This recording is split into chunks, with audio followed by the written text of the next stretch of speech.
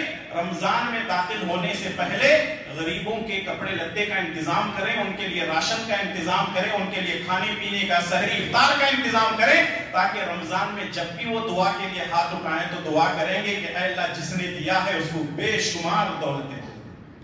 اور کسی کی اگر دعا لگ گئی نا آپ کے لیے تو سمجھیے آپ کی دنیا اور آخرت دونوں جگہ بیڑا پار ہو جائے گا. تو اس لیے غریبوں کا خیال رکھیں، عبادت کر لیں اور اپنی نیتوں کو درست کر لیں. اللہ تعالیٰ مجھے اور آپ کو اور ہر مسلمان کو اللہ اور اس کے رسول کی تعلیمات پر اپنی زندگی گزارنے کی توفیق عطا فرمائے. آمین. وصلی اللہ علی نبینا محمد وعلی آلہ وصحبہ اجمعین. السلام علیکم ورحمۃ اللہ وبرکاتہ.